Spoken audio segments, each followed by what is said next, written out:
Well, it's finally here.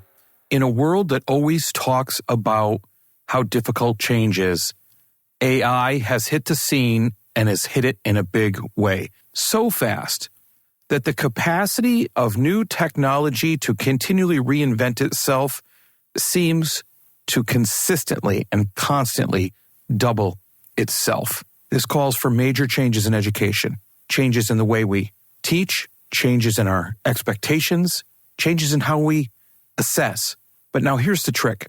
We cannot be adaptive to these changes unless we are engaged in continually learning and experimenting with new concepts and ideas. Hey everyone, Dr. Jones here, and this episode of Seen to Lead features David Espindola, and he talks to us about that ability to adapt. And he does this through the eye of what technology can do for education. But first, we have to change our mindset and how we think about education. Can you imagine that today it's actually possible for a student in an underdeveloped country to receive the same education as a very rich student in the United States if we properly use technology to do so? David goes into explaining a key fact about where education needs to move if we're going to achieve equity and access for all. He does this by addressing the centralization of content and the decentralization of certification. You see, right now, that would be tipping the current system on its head. David believes that we should be looking at centralizing content by having the best teachers in the world provide electronic access to their material, and then fill our classrooms that students are attending with discussions and problem solving and the application of what they've learned. Now flip that coin over to decentralization. David believes that we should look at decentralizing the certification process by allowing multiple avenues through work experience, different schools, and different courses for people to attain the appropriate certification to teach. You see, once again, AI and technology is requiring all of us to change our mindset and how we think about and approach education. This is a fantastic conversation on this topic. I know you're going to have plenty of takeaways from it. So when you do, don't forget to hit subscribe and share and leave an honest rating and review. I'd appreciate it because it helps the show so much. Now, enough from me telling you what's going to be talked about. Why don't we actually listen to it and listen to David Espindola on Seeing to Lead? That would be my advice to leaders everywhere is really think about your culture and try to create a culture that emphasizes trust, empathy, and a growth mindset.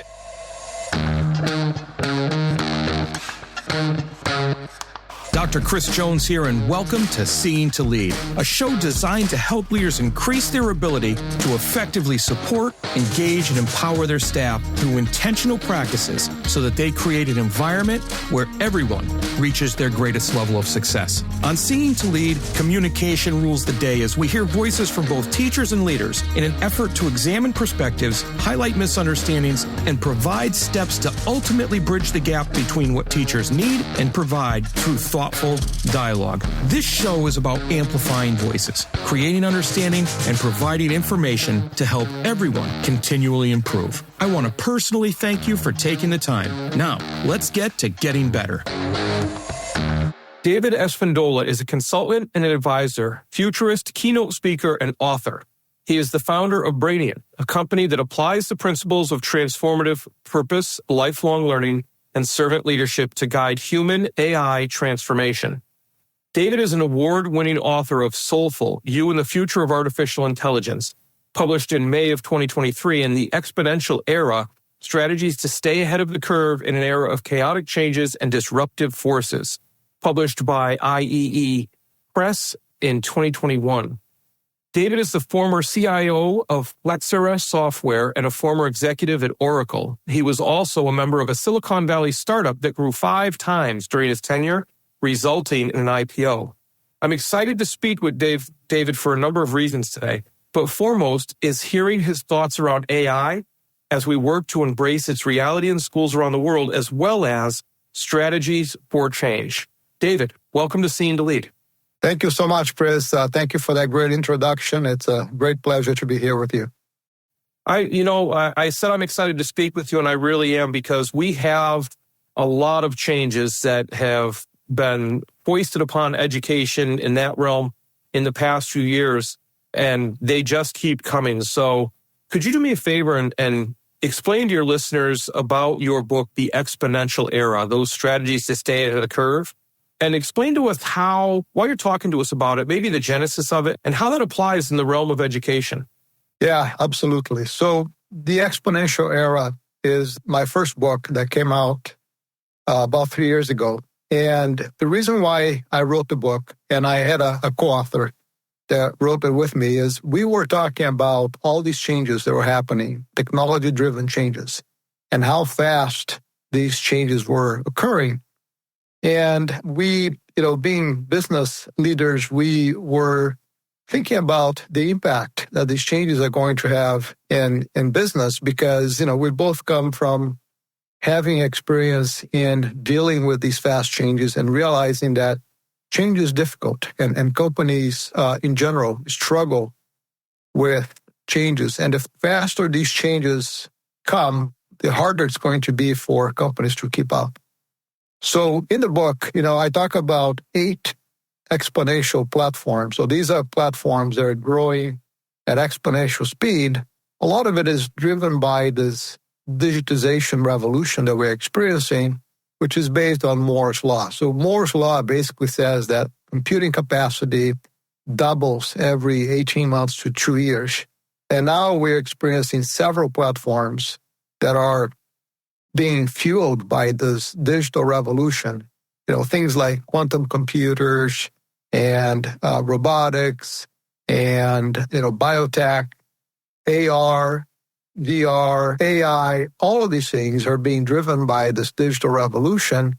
And, companies really need to pay attention and be prepared for these fast changes. So in the book, we propose a methodology that companies can use to be able to deal with these changes. And the methodology is, we didn't invent anything new. We just leveraged existing tools and best practices that we combined in a way that's consumable so that companies can deal with these changes. But a lot of it is, the gist of it is, we need to have this lifelong learning mindset, this growth mindset, and be continuously in this learning mode, experimenting with different things, running pilots, and really embracing these changes. The more you embrace it, the better off you're going to be, because if you're resistant to change, the way things are moving right now, you're gonna have a difficult time surviving.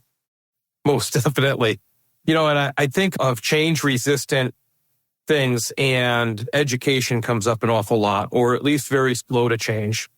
And yeah. Now your book, you talk about the digital revolution and you talk about change. Does your book help us to accept change or actually succeed in change?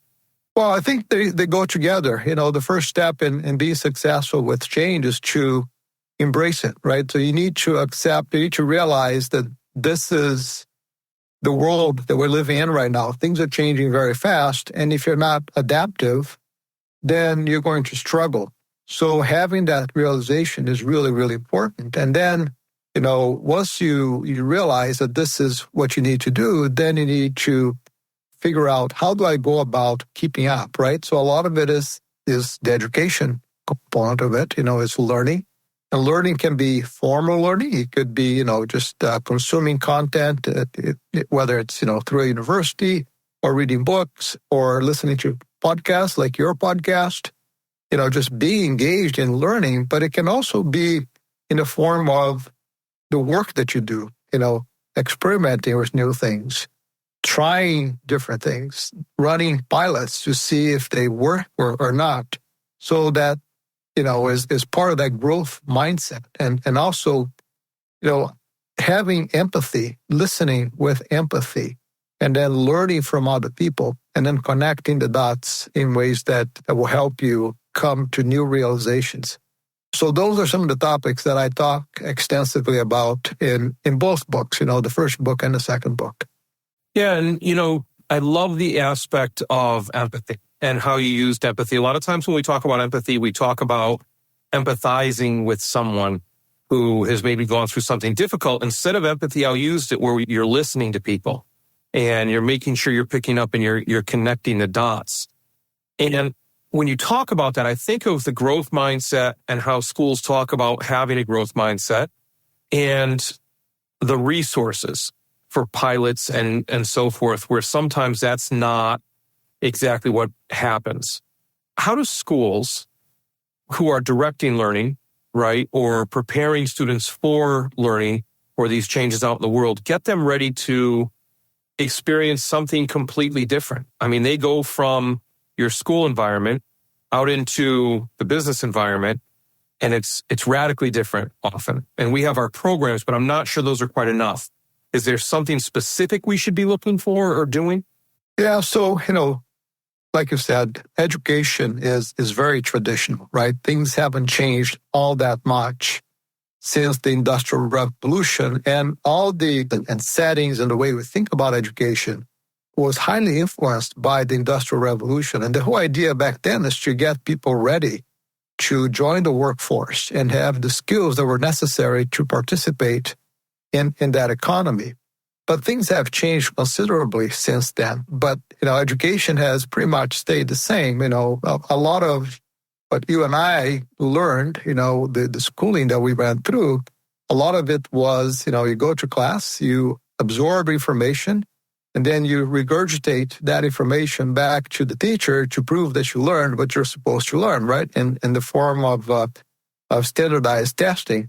Well, that doesn't work anymore in this day and age, right? So we are in a stage of evolution where things are changing so fast that by the time you finish school, the things that you learned are already obsolete. So you need a new way of thinking about education. And the way that I like to think about it is, first of all, you need to adopt a lifelong learning mindset. So the learning never ends. You're going to be learning for the rest of your life.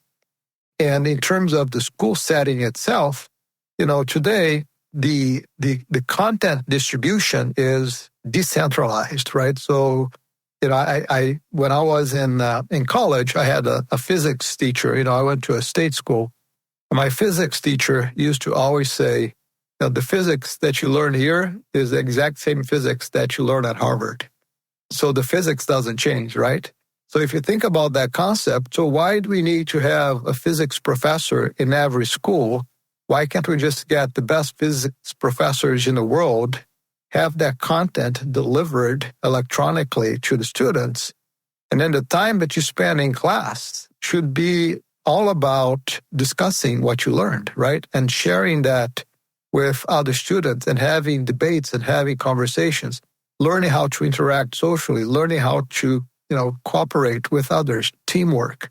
Those are the real learnings that need to happen in school, not, memorizing formulas that you're then going to put on a standardized test just to prove that you learned, right? So the proof of learning needs to be a lot more dynamic through conversations, through presentations, through interacting with the class is the way that I like to think of it. And then the other piece of it that I also think needs to be turned upside down is today, the credentialing process is centralized. And what I mean by that is if you want to get a college degree, for the most part, you go through a specific institution, higher learning institution, and you spend, 4 to 5 years there, and then you get a diploma. Well, I think that could be done in a way that, you could get the credentials that you need through multiple channels. You could go to different schools. You could get some learning experience from work. You could get, certificates, and adding those certificates together over an extended period of time eventually could lead to a diploma and a college degree. So taking that process that's centralized today and then decentralizing it and providing a mechanism for you to then prove your credential to employers and so on in a centralized, in a way that leverages the decentralized aspect of it, I think would be very helpful. What you just said was fantastic. I want to make sure I have this right, because a lot of times people talk about we have to flip things around and change them. But what you just said is basically really flipping it around, like flipping it on its head, where we now have centralized content, or we have decentralized content. Now you're saying we need to centralize the content, which I'll get to a little later. And we have a centralized credentialing system. We need to decentralize that. That's right. Okay. So let's talk about let's take each one if we can. Yeah. The centralizing the content piece. That is, we talk about flipped classrooms. We talk about students doing homework at home and then coming into school so they can discuss things and have that dynamic atmosphere in class. Sometimes that works. Sometimes it doesn't, for a myriad of reasons with students. But you're saying that we should take the best of the best for education for different subjects, have them put together asynchronous resources, for lack of a better term, that to access, and then the teachers in the classroom become less of the content experts, but more so facilitating the discussion and the keepers, again, poor language choice, but the keepers of the assessment piece that students show them through projects and discussion. Am I saying that right? Yeah, I think obviously the teacher has to have some knowledge of the subject, some expertise, so they can they can ask the right questions, they can engage the students in ways that are productive. But, we're going to talk about AI here in a little bit, but think about the concept of somebody in India or in Russia or in some undeveloped or underdeveloped country that would be able to have access to the best schooling that a very rich kid in America can get. That is possible today with technology. There's no technical barrier for us to be able to do that today. Obviously, for that to work effectively, you need to have a mechanism where the facilitator, the person that's there with the students, is able to then bring out, the questions and the interaction and the learning that needs to occur within that setting in the classroom. But the content itself, that person doesn't have to be delivering that content because, let's be honest, not everyone is good at delivering content. Some teachers are very, very boring, And I would much rather be listening to a teacher that's engaging, that has the ability to really present the material in a way that's engaging, that is exciting, than somebody that's just boring. %. And when you're talking about this, and you mentioned AI, and you mentioned technology, with technology and today's technology, where it sits now, which will be different in a week and much more advanced in a week. Where it sits now, we can break down these barriers, offer education to everybody. Let's move into that AI conversation for your other book. Is AI pushing this or driving this or facilitating this? So we are moving in that direction. And I think we're going to see just incredible changes in education itself and just the ability that AI or the potential that AI has to enhance learning in ways that we can't even imagine today. So just to give you an example, imagine you having a tutor that's available to you on demand any time of the day that you can call upon, and that tutor is going to not only know diverse subjects, but that tutor is also going to know you, and it's going to know you really, really well. It's going to know you when you are absorbing information. It's going to know you when you're more receptive to new concepts. It's going to know when you're tired and grumpy and you're not, in the mood to learn. And it's going to be able to adjust the way it presents that information to you that fits your mode of learning.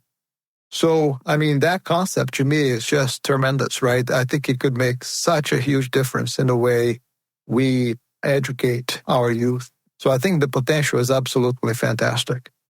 You say tremendous. I say mind-blowing. It is mind-blowing. Like the idea, so it makes me question a couple other things. So AI, and we play around with AI, and some schools are completely banning it. some schools are trying to work with it and wrap their hands around it between what's cheating, what's tutor, what's all of that in their traditional sense. And I think from what you described, we're going beyond the AI that we're dealing with today. You're talking about an AI that is personalized to you and what you've done and understands where you're at mentally or emotionally at that time. That's a much deeper level than what we're talking about now, where somebody just puts something in Chat GPT or Bard or something like that to get answers back, right? Right. Yeah, so the AI that we have available to us today is truly amazing, right? If we think about what we can do with AI today and just think about 20 years ago, a lot of things that have become free and available to anybody, wasn't even imaginable just 20 years ago. And I think if you think about 10 years from now, 20 years from now, we're going to see that same kind of amazing developments because, again, this is growing exponentially. But even with the technology that we have today, to your point, some schools, their very first reaction was, nope, let's stop it. That's prohibited because students are going to start cheating, right? We can't allow that.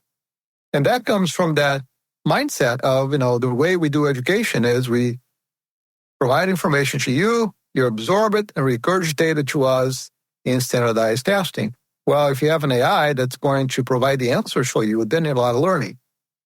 Well, so you need to change your mindset, right? You need to change the way you think about education.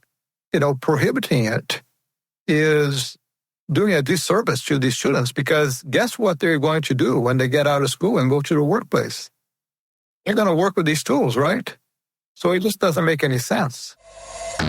Supporting your teachers and students seems to be a struggle.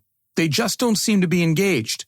You wish they would take more responsibility for their learning and culture of the building, but they just don't seem to be empowered enough to do it.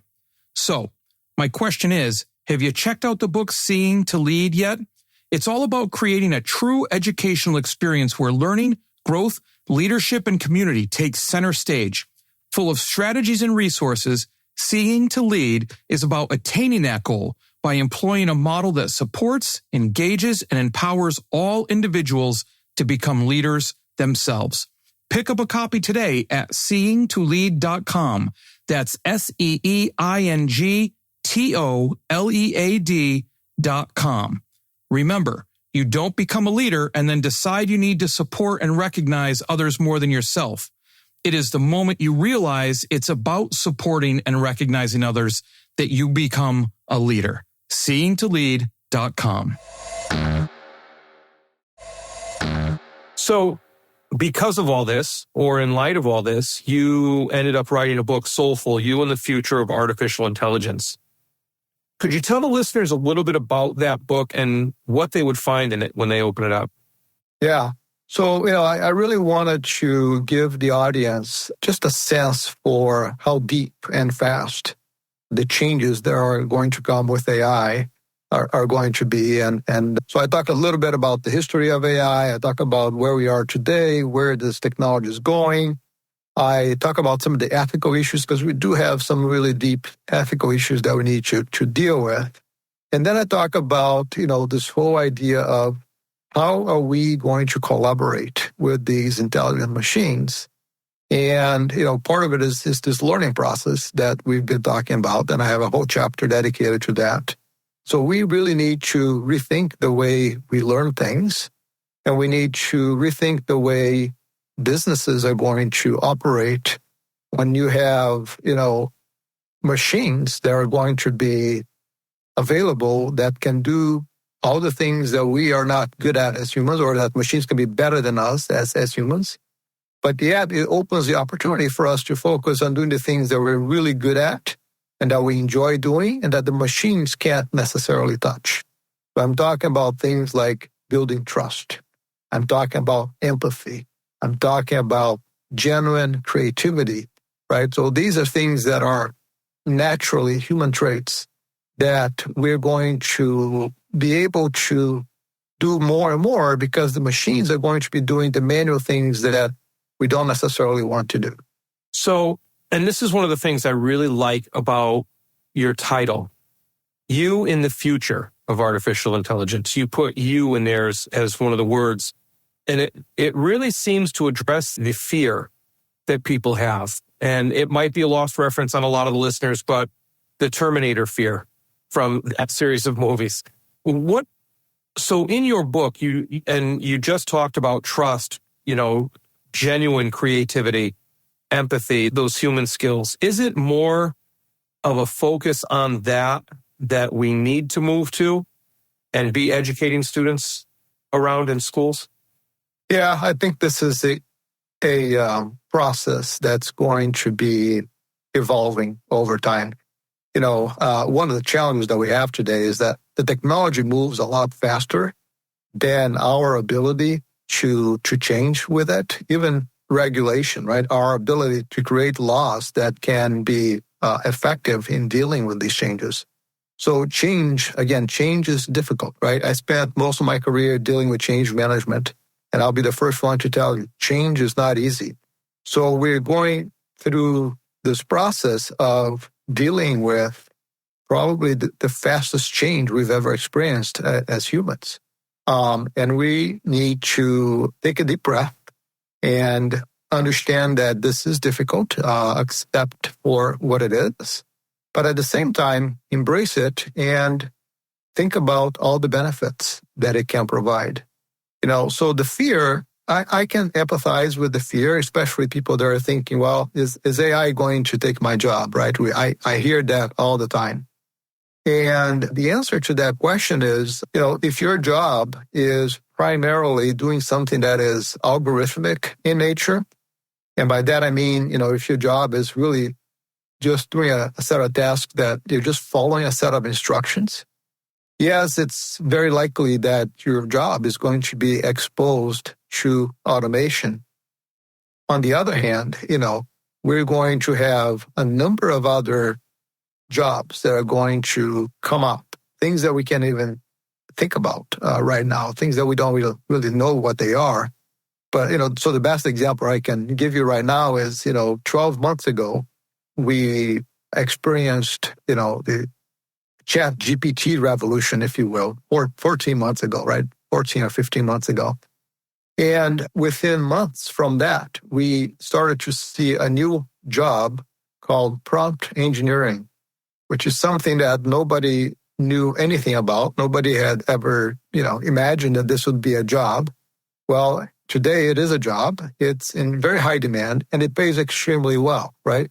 So just like that one job, I think we'll see many others that are going to come about that are going to be just new ways that we interact with this technology and new ways that we can contribute as humans.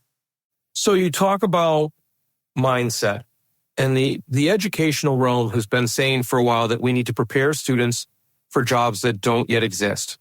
Almost to the point where it's become, maybe is the wrong word, but it's used as a throwaway line as often these lines that are repeated over and over again become.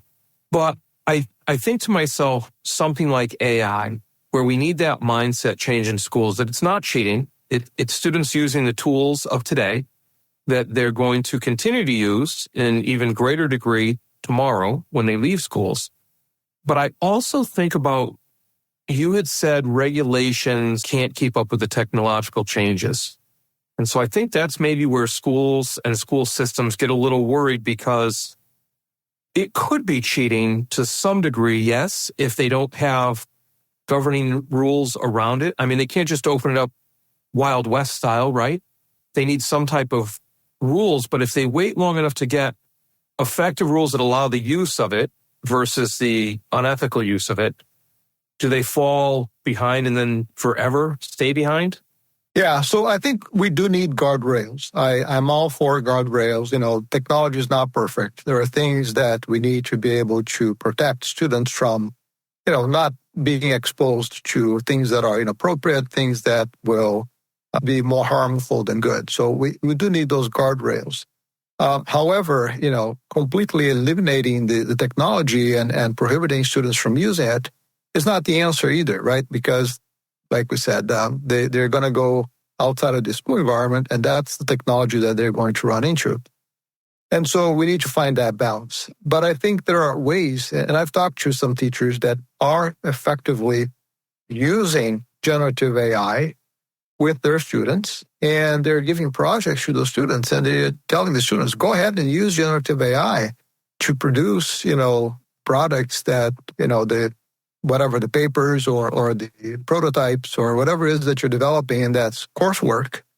But the teacher is capable of then having the students talk about their projects in ways that it becomes quite obvious that, if you just had ChatGPT do it for you, you're not going to be able to talk about it, right? You're not going to have the ability to then intelligently describe what it is that you built, how you built it, what it does, how it works, right? So you need to be able to talk about it. And I think teachers just need to be a little bit more creative in how they use the tools within a school setting to help their students.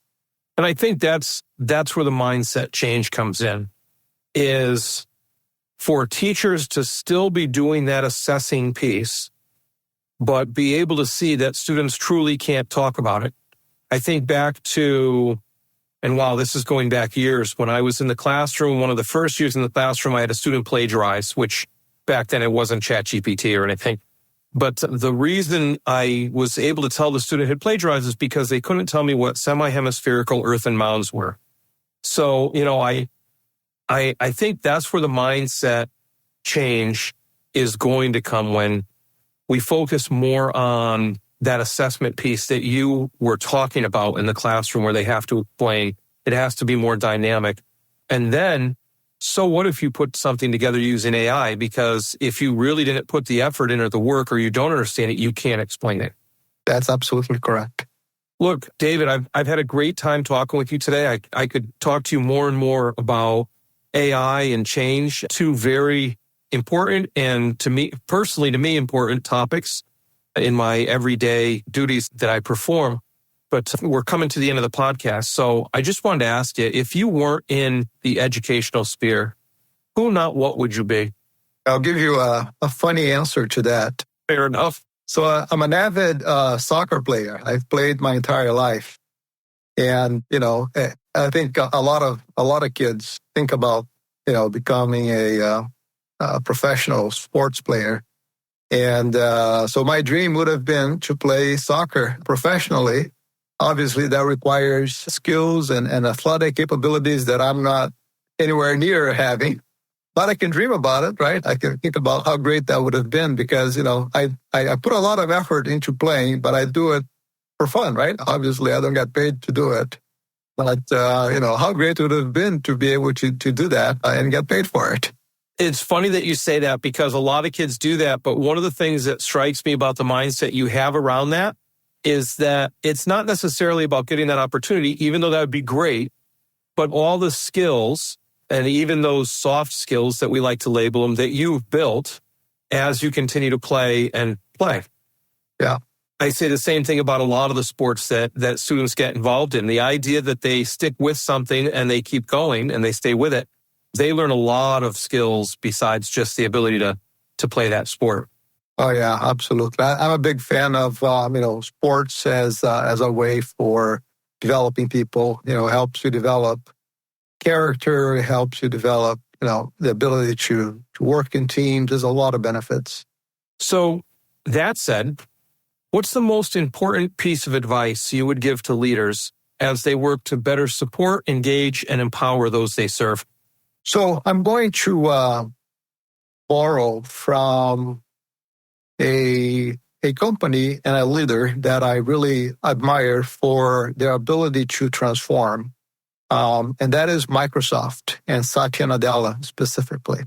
I just think what he did there in terms of transforming that organization. This is a company that in the early 2000s, the tech community were convinced that they were not going to survive. There's a famous blog post by Paul Graham that was titled "Microsoft is Dead."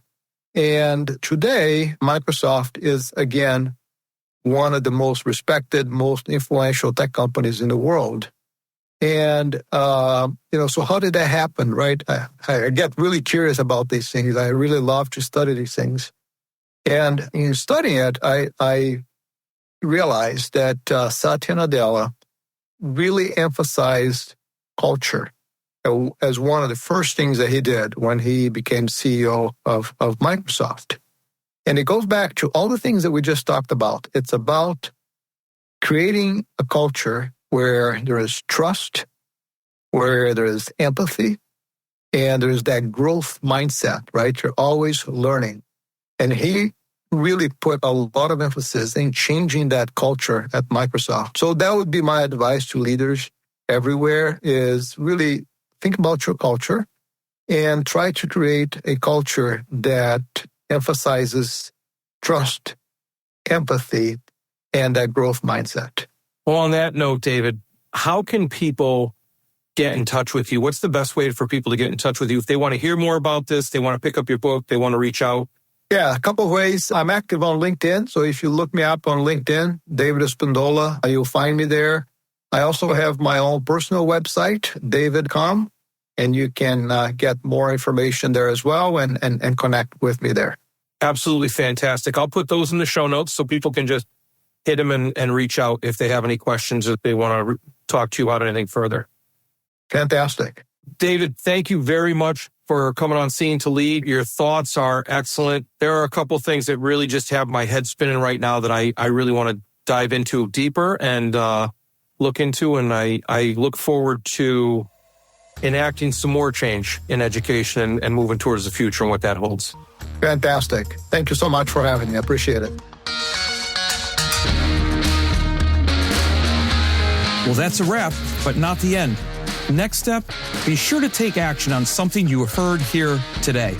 Hey, thanks for listening to the Seeing to Lead podcast. If you would like to connect for any reason, email me at drchrissj@gmail.com or catch me on Twitter at drcsjones. If you've gotten any value from the Seeing to Lead podcast today, you can help me and other leaders create a world-class environment through a teacher-centric approach by subscribing to the show, leaving an honest rating and review, and sharing this episode on social media with your most valuable takeaway. Also, one last thing. Have you had a chance to pick up my latest 5-star rated book yet? Grab your copy of Seeing to Lead anywhere you buy books or at seeingtolead.com. That's seeingtolead.com, where you can learn more and continue to improve. Now go have a successful week.